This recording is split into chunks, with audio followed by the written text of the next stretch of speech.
You are listening to All Burgundy and Gold, everything with the urban sports scene on Fox Sports Radio 96.9 FM and 1340 AM. Hopewell, Virginia. Ray, Mo, and Wole are your hosts. What's good, fellas? What's happening? Everything's good, man. Tired, it's hot. You know what I'm saying? It's hard to talk about, I'm waiting for training camp. You know what I'm saying? Like, that's the thing. It's like trying to get to training camp, trying to come up with topics to talk about. But, we got to wait till like late July for it to really go down, though. We got a month from today, right? Yeah, pretty much. It's either a month from today or yesterday. Yeah, you know what I'm saying? You about right, though. You about right. Based on the weather right now, y'all want to be out there watching these dudes practice, so we can do some accurate reporting, or can we continue to do it from virtually where you got AC? Are we gonna be bougie, or are we gonna go out there? We're gonna do the damn thing. Are we going out there? I know Chris Middleton gonna be out there with the towel. Yes, sir. Because you sweat bullet. That's what I'm trying to grow my head back, trying to get the train young. You know what I'm saying? Yeah, I see, dog. I see. Hey, I'm gonna be there, dog. No, I'm not wearing no long sleeve, no black t-shirts. It's gonna be all white joints. I'm good, bro. To yourself. I'm not doing that to myself. You know what I'm saying? Shout out to my homie Dandon. You know what I'm saying? He got me this t-shirt, Dandon and RJ Machismo, their podcast. Dandon's been on the show. So shout out to Dandon, you know what I mean, for giving me this, sending me this dope t-shirt, man. Appreciate it. I could probably wear this over at training camp because it's a white t-shirt, right? I'll be all right. You gotta go with the dry fit, man. You gotta go with the dry fit everything, man. Dry fit everything if they allow it. I'm gonna rock an urban sports team t-shirt, though. Real talk. All white. You know what I'm saying? That should work, right, Ray? I'm asking Ray because Ray was frying me that day. You know what I'm saying? Because I wasn't frying. You were frying literally. I mean, see what I'm talking about, Mo? The rain saved us. But it sure did. Listen here. Just remember, don't be formal. It's going to be hot. You got to prepare for the heat. It's no joke. Man. Bring your water bottles, even though the Washington football team does provide cold water. They do, though. But it's COVID season, baby. We ain't drinking that to nobody else. Nah, I don't care. I'll drink a bottle of water out the cooler. I will, man. You gotta trust your people, man. You gotta trust them, man. You gotta trust them. Hey, Ray, you want to do the read, or want me to do this read? I got you. All right. Subscribe to our podcast on Spotify, Stitcher. Subscribe to our podcast on Spotify, Stitcher, iTunes, and Google Podcasts. Just search All Burgundy and Go Errrything. Also tweet us at Urban Sports Scene and hit us up on our Urban Sports Scene Facebook page. It's time for the pregame. Here's what we have on tap. We'll debate if Antonio Gibson is ready to be that guy as the Washington football team running back. All right, man. A lot of fans out here and pundits, they all are high on Antonio Gibson. Even in limited action last season. I won't say limited, but you know what I mean. Did you see enough last season to be like, all right, you know what? He's going to be that bell cow type of running back. I get it started, man. I think we saw a lot of flashes. I think there's a lot of good there with Antonio Gibson. Mm-hmm. Size check, attributes, his attributes check, his talent check. We got speed, 4.3 officially. We have hands, former wide receiver. We have ability to play in the slot. Question mark, Scott Turner, are you going to use it? Yeah. We've seen some big gains. We've seen some long runs, even though they came against the lowly Cowboys. But yes. we saw it. I think what has happened with us is we've kind of adjusted like society's adjusted. I think there's this microwave culture that we are in, right? Like, I feel like we want everything quick. I think that the kid is obviously talented. I think that outside of the turf toe injury and the questions that come with that, I think there's nothing but ability there. I think there's nothing but great physical attributes, and he should be the guy. Looking at how this team is formed after the draft and in free agency, especially what they did with the offensive line, even though Morgan is gone, I think that there's enough there to have him settle into his role. I mean, we're kind of forgetting that he was a rookie. Like, there is an adjustment to the league. He was adjusting to a new position and all of that. And still, he put up some respectable numbers. He showed some flashes. Had it not been for the injury against Pittsburgh, I believe. Yeah. Against Pittsburgh, I think he was on pace to, challenge up to 1,000 yards or get close, finishing out that season strong. So I think there's enough there to say that he can be the guy. I'm going to go off on a limb and say that, yes, he can be the guy. Ray, did you see enough? Not necessarily, but I'm going to say it doesn't matter. Because if you look at the recent Super Bowl champions, we can go last season, who shared the backfield? Leonard Fournette, Ronald Jones, of course, the Patriots years, they did running back by committee. I don't think you need to have a lead back in order to be successful. I really don't. It's a great thing to have an Ezekiel Elliott or what's his name, or Saquon Barkley in your backfield. That's great. But I feel as though running back by committee, like in New Orleans, can be successful. They won a Super Bowl like that as well. I don't think he has to be that guy. But when he gets the ball, he needs to be effective, and he's proven to be that. I love the fact that he catches so well out the backfield, which isn't a shot because he's naturally a wide receiver. Yeah. So last season, again, even though Scott Turner didn't necessarily utilize the running game effectively, in my opinion, you still average a little over 4 yards a carry. I'm going to keep on emphasizing that. And I think you can build upon that this year. And I think you need to build upon that because the quarterback situation isn't the greatest. You might like the fact that you're going to have a guy possibly taking chances back there, or a guy in Heineke who's going to extend plays, who's going to play hard. But you need to establish the run. It helps your receivers. It helps the play action game. It helps you to control and manage clock. It helps to keep your defense fresh, which is your strength. So Antonio Gibson doesn't have to be the lead guy necessarily, or if he is the lead guy, just needs to be the lead guy on a committee that is effectively running the ball and keeping the chains moving. The only thing – go ahead, man. Go ahead. I think, Ray, you said a lot there, right? I think you said that there's other teams that won championships without a lead back, but I think for this team to get what they want to get, that sustained excellence that we've talked about, he has to be that guy. He has to be that guy because we know what this regime likes to do in the run game, what they did with Christian McCaffrey, what they did with Jonathan Stewart and D'Angelo Williams before. It can be a committee, but both of those guys had the ability to be the one. Right? They all had the ability to be the one, and in multiple, like give or take some years, there was a defined number one. And Antonio Gibson has to be there for this team because there's nothing behind him is what I worry about. Yeah, so that's the thing. I agree with Mo in this aspect. And Ray, you made great points. The only thing I would say about that is that those situations in quarterback play was way better. Like we're talking about Brady and all. You said the Patriots. No. Go ahead, dude. You make a good point. But the Carolina example, when they went to the Super Bowl. But they didn't have running back by – they quarter, like to Mo's point, their running backs were really number ones, though. Like their running backs were – like you're talking about with Cam, right? No. Jonathan Stewart and D'Angelo Williams wasn't with Cam. Oh yeah, those are number ones though. Jonathan Stewart was and Williams were number. I agree. That's what I'm saying. Go ahead, yeah, that's what I'm saying. Like the quarter, like we were talking about running back by committee. You got to have, in terms of like I'm using like the like we're talking about the Patriots example, right? Like your quarterback play has to be that good to a point where you're spreading the ball out. It's got to be, and the offensive coordinator too has to be dynamic.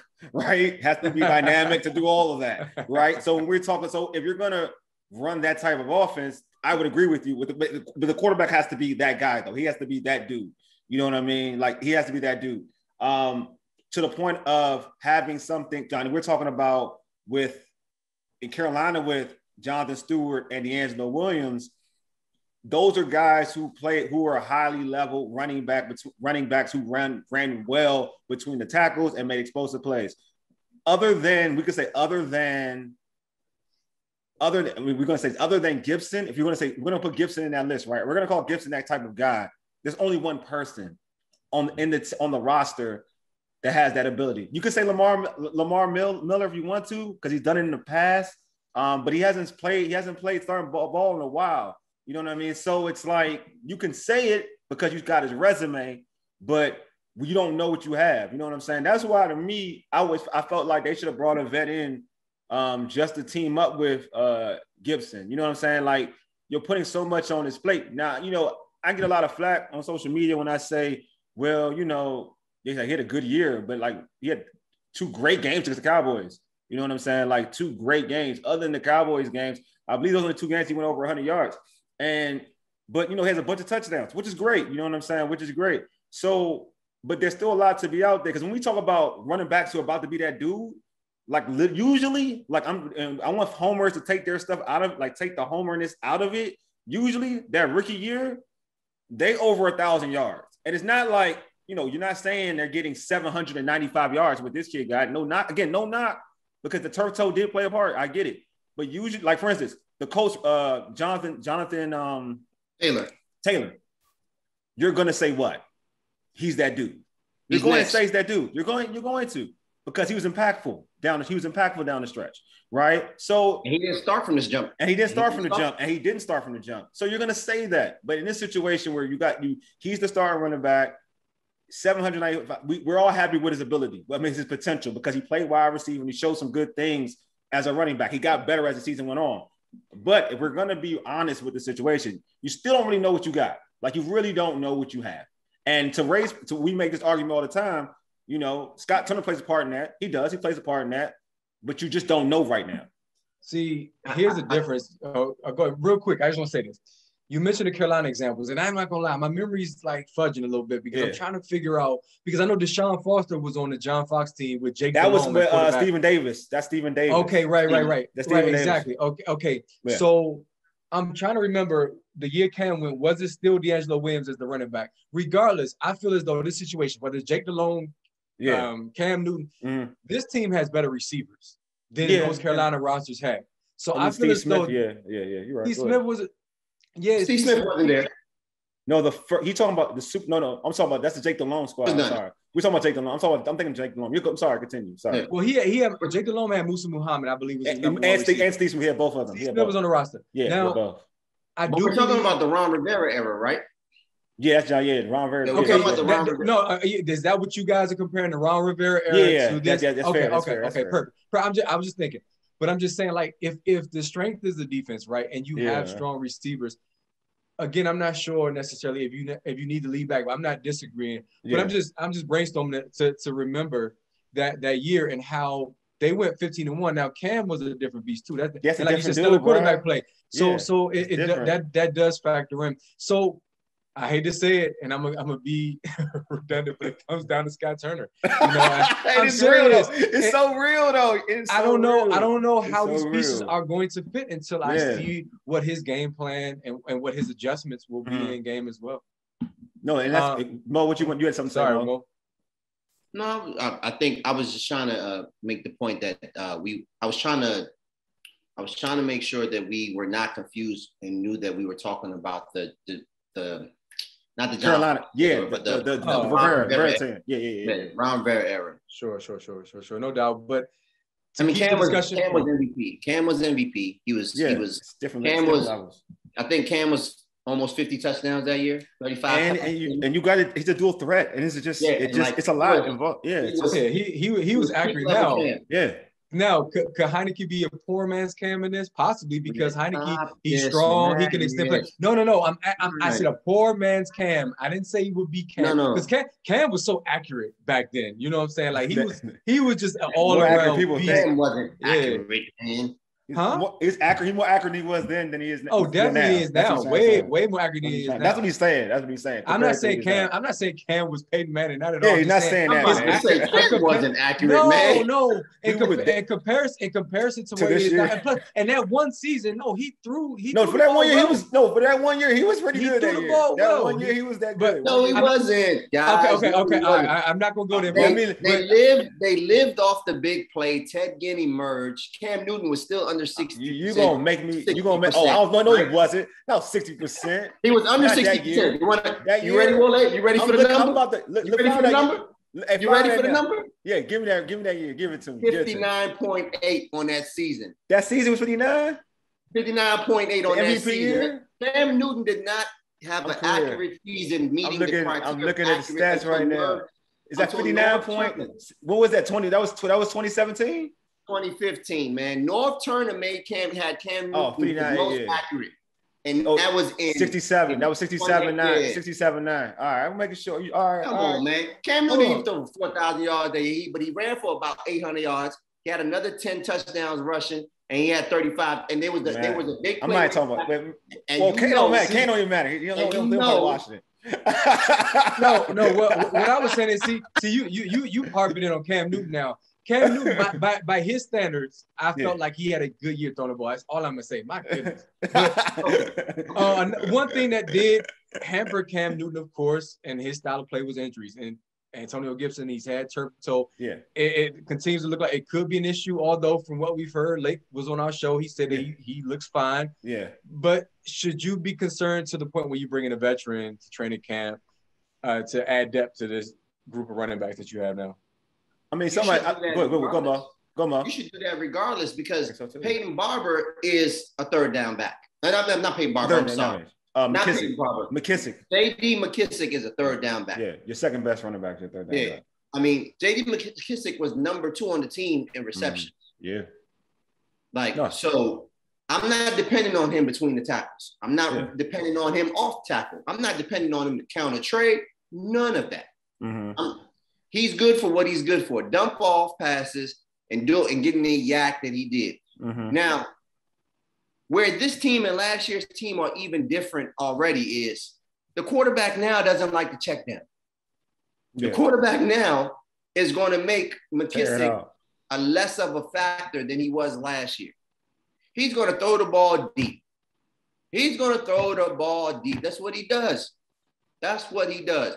And unless he plays horrendously and Heineke comes in and steers the ship, that's why I place this emphasis on Gibson. Gibson has to be what Wole said the other guys were. Gibson has to be like he has to be Christian McCaffrey, or a poor man's version of Christian McCaffrey. I don't want to call it a poor man. He has to be really good. Yeah, it has to be good. Like I do believe that for this offense to work the way it wants to, for Scott Turner, the way he wants it to work, like he has to take the next level. So that's why I'm like, he might be better off getting what's going on, Mo? Better off getting getting another running back. I do believe that they should bring in another running back. There's some guys that I like, man. I mean, I know they got Lamar. I've heard like they got Lamar Miller, like that's good enough. And I'm like, all right, yeah, Lamar Miller's fine. But to me, I like how about getting somebody like Todd Gurley? You know, I feel like that's a guy that could be a good guy for Antonio Gibson, because I think they were like, Antonio Gibson is a poor version of Todd Gurley in this aspect. People on this show today, boy, I'm trying to tell y'all. There's a lot of broke people on this show today. So I'm saying poor. I'm saying it's very, very poor. I'm not going to say he's good Gurley, but in terms of he has the speed. That Gurley is fast. He's fast. He's a guy that gets he gets touchdowns. Like Gibson gets touchdowns. Gurley gets touchdowns. So to me, it's a guy that, you know, you can learn from somebody like that. You know what I mean? I would bring in and get. Like, what's missing? McVay was considered boy. No, I agree. I agree. I mean, I agree. I'm just saying that in terms of bringing something here, you got to bring something here. Like, you got to have something here in terms, if say Gibson goes down, you're going to lean on who? Lamar Miller? Like, you said Lamar Miller is decent, or you said that I like Lamar. I don't dislike Lamar Miller. I just say there's question marks because when's the last time that you got to see Lamar Miller play ball? What you don't want is an aging running back coming off of 2 major injuries. Oh yeah, agree. Yeah, I get you. Lamar, I bring back Adrian Peterson. That's how real. I bring back AP. Never let that go. Right. I said back up. Back up. To me, they're clearly confident in what they have, because if not, you would have snatched Mark Ingram up right away. You know, and I don't even know if he's going to. I don't even know if he would have stuck. I don't know if he's going to stick in Houston. But from what I'm hearing, Mark Ingram is going to be asked to do more than what is expected of him in Houston, which could be good for him because he's capable and he's still relatively young. Yeah, you're right. For a running back at 31 years old, you know, give or take, that might be where you start to head on the decline.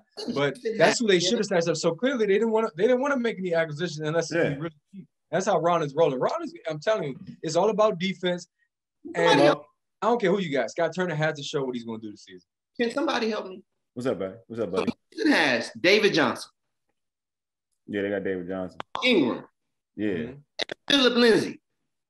They got Lindsay too. Yeah, they got Lindsay. Long they all Lindsey got done though. He didn't go after one of those two guys to come in and be. That's what I'm saying. Like, you would have went after one of them if you wanted to make a move. They didn't want to make a move. That's how I look at it. Look, man, I would have. As Big Doug said, our coaching staff is arrogant. they could be. So I tweeted that question about should they bring a vet? And I mean, I put it on Facebook. Should they bring a vet? My man Brandon said, don't they already have Lamar Miller? So I guess Lamar Miller is the guy. Like everyone, I mean, Lamar Miller was good in like Miami. I mean, he was good in Houston for a little bit. So I mean, in running back years, that's a long time ago. But you know what? But I guess I'm just looking for somebody to raise point like a committee. Just gotta be capable, man. Be committee capable. Say what? It's been a long. Yo. Hey yo, you know what I'm saying? But it is what it is, you know what I'm saying? I'm just saying, it is what it is, man. You know what I'm saying? So, but I'm just saying, he's okay. Okay. So, what does Antonio Gibson need to work on heading into training camp? Everybody know he needs to read, the holes. He needs to hit the holes better. He's got to be able to read defenses. He's got to be able to have that awareness. I think that's the only thing that's necessarily lacking. And he was a rookie. There's nothing wrong with that. Yeah. What do you guys think? No, I think to your point, the same thing. I think he has to read the holes better. To me, like, you can't always try to bounce something outside. You got to be patient. Reggie Bush. Reggie Bush. You got to be patient. You got to learn, and set up your blockers because the speed is there. Huh? The speed is there. Yeah. I know. Here you go. The speed is there. I remember this conversation now. The speed is there, right? But you got to be patient. You just can't always think that you're going to be, what you did in college is going to work in the NFL. And hopefully he learned from that. So to me, he's a guy that needs to kind of set up his blocks better. And if he can, but I'm not to his benefit. Like, he did improve a lot last season towards the end of the year. Like, I don't want to make it sound like, he's an unknown. He's unknown. He's not going to improve. He improved towards the end of the season before the injury. If you watched him play, you saw that he understood. He found holes. He was more patient. You know what I'm saying? He was more patient, having his linemen set up holes for him. So to me, he can be that guy. But the whole thing about definitely being a guy, there's no definite on this offense other than Scary Terry. Like, there's only definite on this offense. Like, you can't tell me that anybody else is definite. The only definite is Scary Terry. Everybody else is a wait and see approach. But so, if he continues to learn, continues to blossom, he could be that guy. He has the ability. Logan Thomas. Like I said, the only definite on his team is Scary Terry. The running back by committee is important. You don't want any drop off, which is why it works in Dallas. Tony Pollard is not a drop off when Zeke goes out. But when Zeke is out for an extended period, Tony Pollard can't carry the load. So you don't want to depend on any one or two guys. Have a nice group working. Scott Turner, you got a nice hand to play with, I think, even though you should have probably bought in a veteran sooner if you were going to do it. Mic drop. You know what I'm saying? Scott Turner, Ray's boy. No, I don't have a problem with Scott Turner. I just said we have to see it. He only had 1 year, I have a problem with Scott Turner. Why can't you just be real? I have a problem with him. You can have a problem with somebody. No, because I'll give him the benefit of the doubt. The quarterback situation was difficult. Oh yeah, that sounds good. That sounds nice. COVID. It was a lot of factors that went into his first year as an OC. Right, I'm just saying. I didn't like everything I saw. No, but I'm just saying. Look, does he not get a new opportunity this year to prove himself? Right. All I gotta say is I'm not going to be the one that's like, oh man, Scott Turner's amazing now because they're doing well. I'll be the one that says I was questioning him. I'm questioning him. Yes, I got. And now he's answered those questions. Yeah. That's it. All I'm saying, I want to be consistent. That's all. That's all I want. All I'm saying is, right, when it comes to that situation where they're driving the football, they driving. They're about to score, and all of a sudden he want to throw a reverse flea flicker from the 20-yard line and get sacked. You know what I'm saying? I'm just saying, like, he's that type of coordinator. Like, he's showing us to be that type of coordinator. That's all I'm saying. We're gonna see who's the starting quarterback going to be. We're assuming it's going to be Fitz. Can he make some changes to Fitz's game? Kind of what Mo was saying. Can he adjust at this stage of his career to utilize those weapons in the backfield to catch the ball? Who can make positive plays? I mean, you look at the Cleveland game, the Cowboys game, the Bengals game. Antonio Gibson, those are some of his best games, bro. And if you can utilize his strengths, Yeah, this team can score. This team can score and aid this defense. Which, if you keep this defense fresh during a game, that's gonna be scary. Just like Terry. Yeah, I just want to see. Actually, truth be told, I just want them to benefit. I just want them to use Antonio Gibson correctly. That's all, man. Actually, you know what I'm saying? Scott Turner, don't say that. You're a fan, though. That's the difference. You have a different viewpoint. I'm a realist. I'm not a fan. I'm the negative fan supposedly. You are. I mean, last season I was the only one like playoffs. You like, I don't want to hear it. I don't want. But then, however, which is what I don't want to see you do this year, is you made that flip right around the time where it looks like the division was going to be won by Washington. You were like, all right, Ray, I'm with you now, man. Nah, look. We're gonna be consistent this year. But I was honest though, because if you're not on Scott Turner's bandwagon, don't get on it when they start scoring the ball well. That's all I'm saying. I'm gonna tell you, like, this is how I am. Real quick, this is how I am. That's not you're doing half-ass. You half-ass. It's recorded. No, it's recorded. But I did say, yeah, you're right. I can admit when I'm wrong. Like, don't do that to me. Like, I can admit when I'm wrong. I won't just be stubborn and be like, all right, I'm gonna stay this way and I'm wrong the whole time. Oh, you're not stubborn. You're crazy. I stopped being stubborn. No, hold on. Being stubborn. No. You've humbled in the sense that you try to get rid of things. Like when Mo was right about Cam, you said, all right, we ain't talking about Cam because you knew you was wrong. You want to move on. Exactly. Listen, if you're not on Team Scott Turner, never be Team Scott Turner. That's all I'm saying. Look, that's not right. I wasn't on team. There's a lot of basketball players. I wasn't on team Trey Young. But now I'm like, all right. See, basketball is different because you're wrong a lot in basketball. I'm wrong a lot. You're wrong a lot in basketball. I'm wrong a lot in basketball. I'm not. That's a lie. I'm wrong a lot in football. I'm not wrong a lot in basketball. That's the truth. And look at that's the truth. That's the truth. I'm wrong a lot in football. I'm right in basketball. I think I can see how Wole would be wrong in basketball. I think Wole wants to be the first to say something about a player. Oh, so I'm right on basketball all the time. Bruh. Like, don't even try to do that. Like last year, don't even do that, right? No.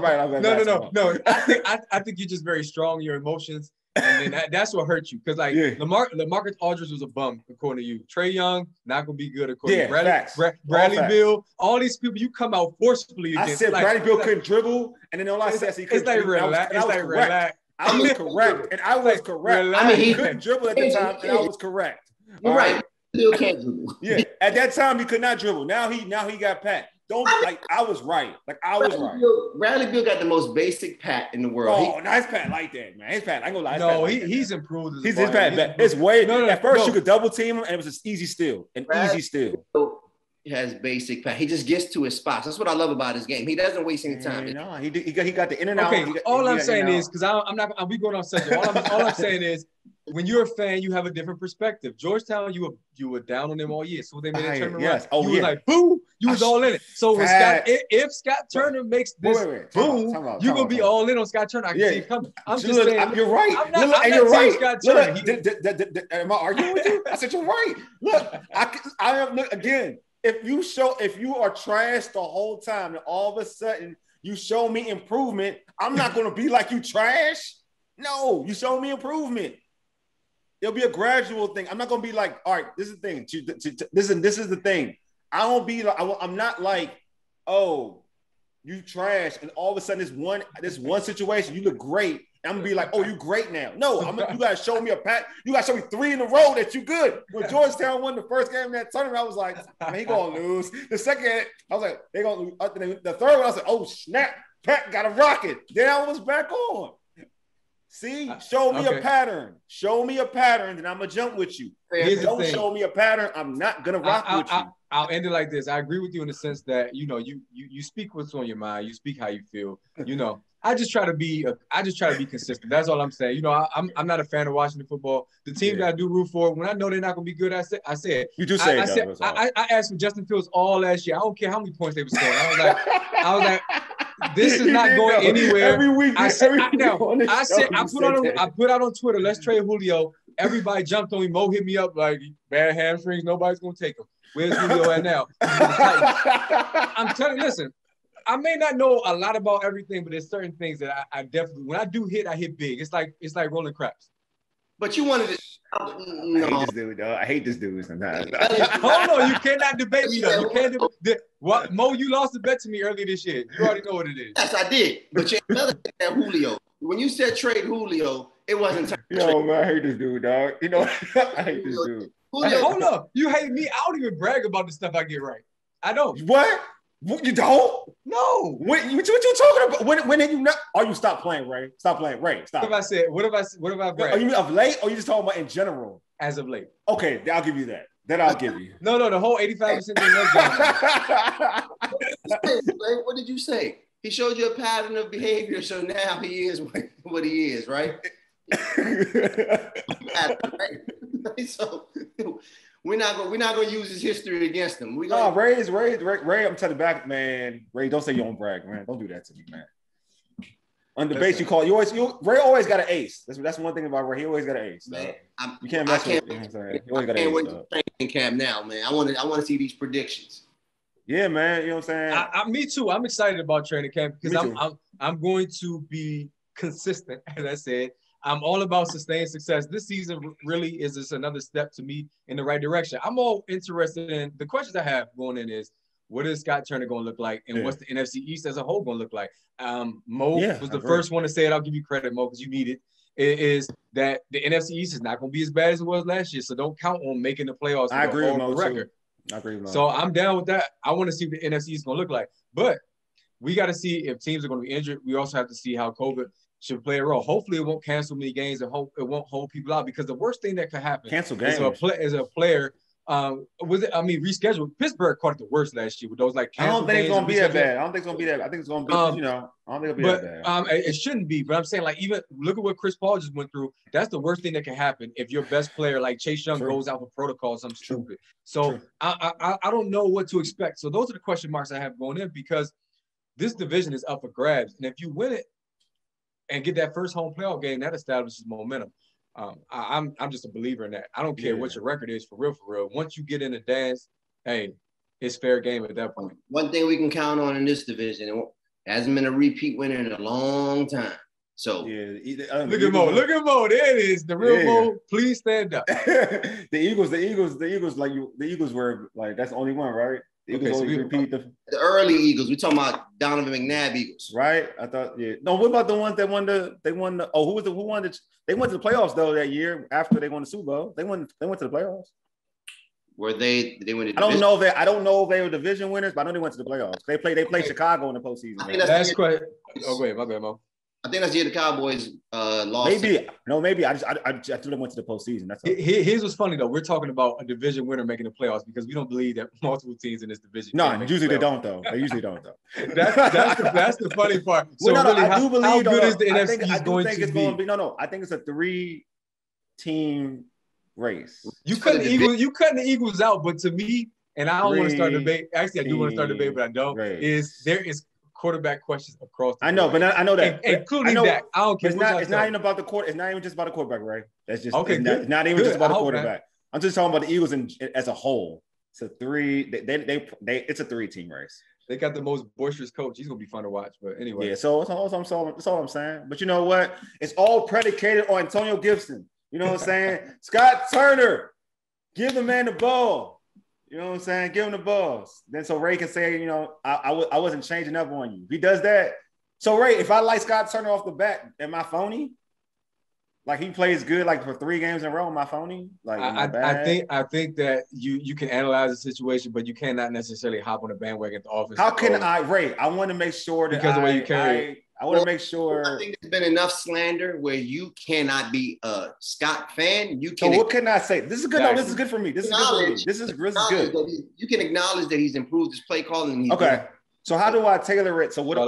So do I say like, oh man, Scott, that was great. That was a great game by Scott, and that's it. And keep it moving. That's analysis. That's good. So keep it moving. Not to say that he's the best. I can't. In reference to just got turned. Then I think that's where you talk about the players and who's playing well. That's all I'm saying. So let's just talk about players. Do you when you know you're because I feel like this is fair. Like this is nice. This is good.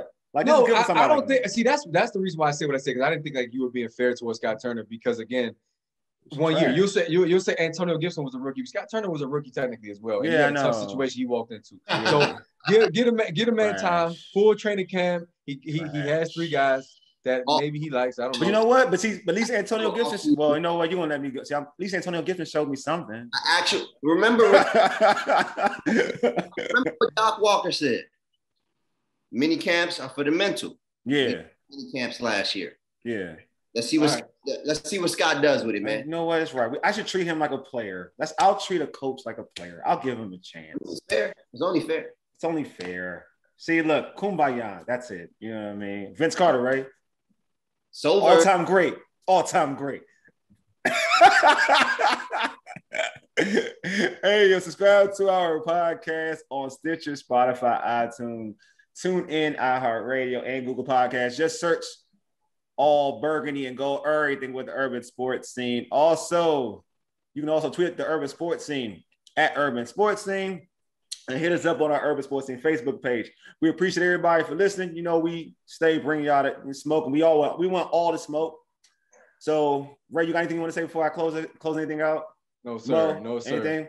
All right. I need to check on my team. You check on your team? Too much. Yeah, go ahead, bro.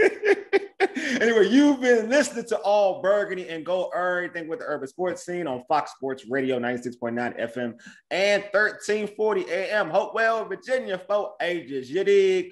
Deuces. A mega. Lead us out, big homie.